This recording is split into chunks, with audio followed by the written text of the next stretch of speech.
first question is first of all, what is your position on the right to life of the unborn child? What has shaped that position, and what specific experience do you bring to promoting that view? Well, it's a lifelong belief for me that that life begins at conception and continues all the way through natural death.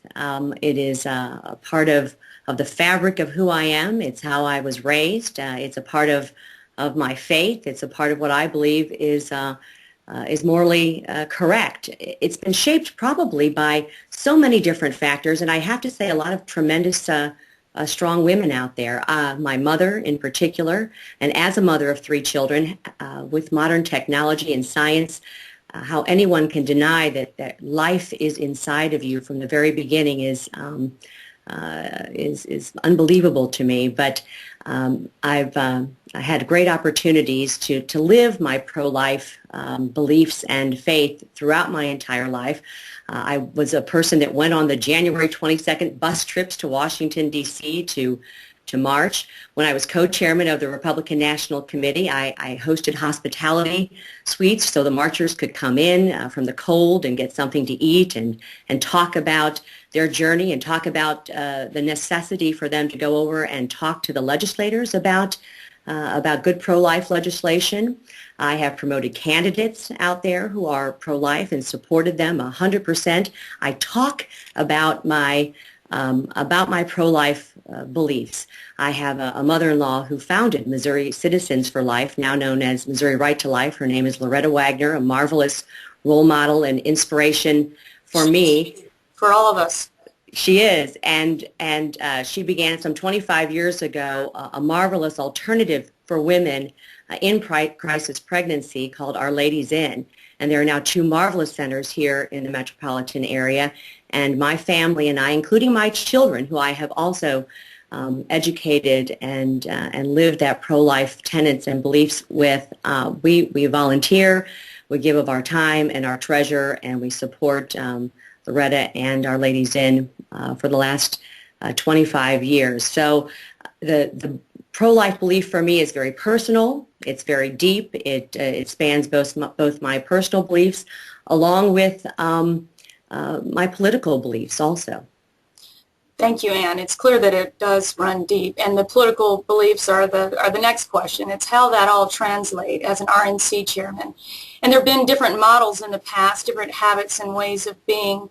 Often it is those habits have tended towards not focusing on institutionalizing the pro-life platform and personal position of the chairman at the RNC and putting resources behind that conviction. And so my question to you is, how do you see yourself institutionalizing that position and promoting it with the resources at the RNC? Well, I mean, you have to make sure that we have a good, strong pro-life platform, and I have served on platform committees both in Missouri as chairman for 3 terms of the Missouri Republican Party, and then at the national level also. I served on the platform committee, especially when I was co-chairman of the RNC during the 2004 in particular platform committee. So I believe we have to make sure that it is strong and solid in our platform.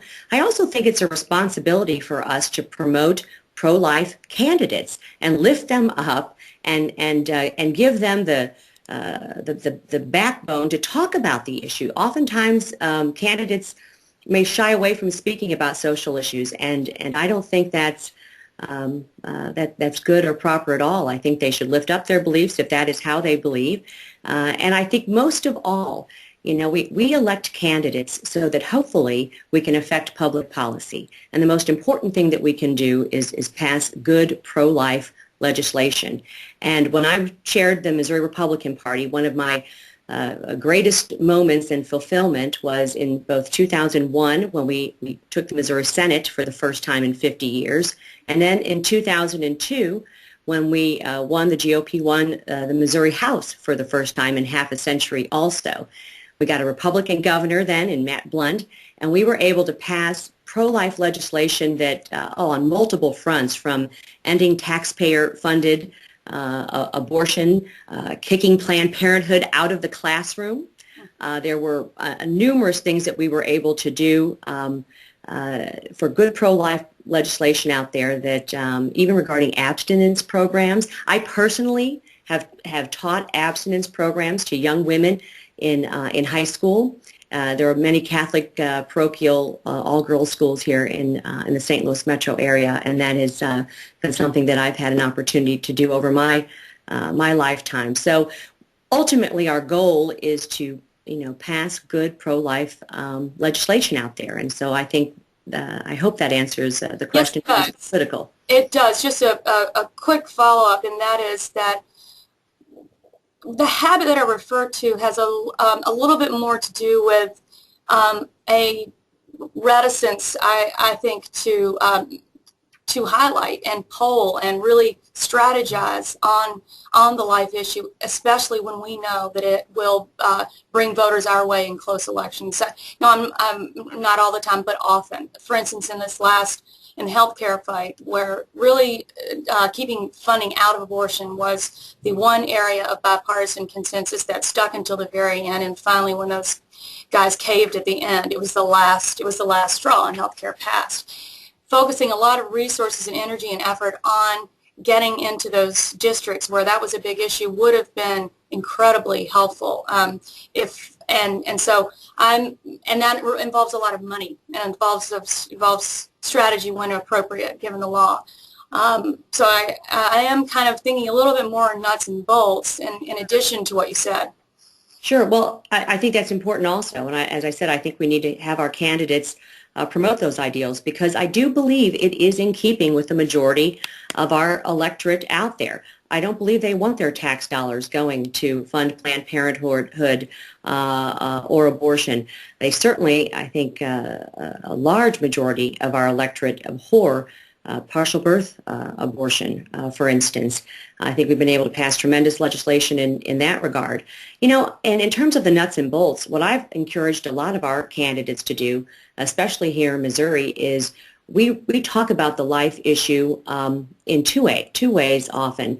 One is by radio, regional radio ads, which I have helped write and promote out there for our candidates, and also through direct mail pieces also.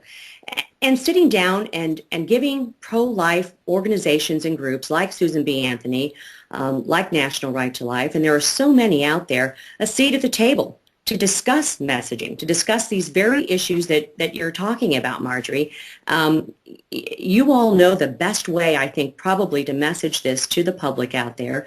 You certainly have all the facts and information that are necessary, both for our Republican National Committee, for our state parties out there, and also for our candidates. So what I would do as chairman of the Republican National Committee would be to promote that kind of dialogue and interaction with organizations like Susan B. Anthony and others, so that our candidates can be lifted up and steeled, so to speak, by the facts, which are, I believe, on our side, and certainly on the side of a majority of our electorate out there. I couldn't agree more. Thank you very much. And I have one very easy last question, which we're asking of every candidate. Have you ever given a contribution to or bundled candidate contributions through a pro-choice group such as Wish List or Planned Parenthood? No, never. Stop, just making sure. Never have, never would. I love your reaction. But you can see why, that it's a question that we think answering is very important, because it's very easy for many of our political figures to say they hold something very deeply and then often undermine their very beliefs by funding organizations that undermine that belief. You're quite right, Marjorie, and you can't just talk the talk. You have to walk the walk. And in issues like this, whether it has to do with pro-life or marriage, which we're assuming about to get to, you have to live those values and be raised in those values, and they have to also transcend and move outside of politics, which I guess is my point. I've been able to bring those beliefs to the political arena But also, regardless of that, whether it's through charitable groups, whether it's through education, whether it's through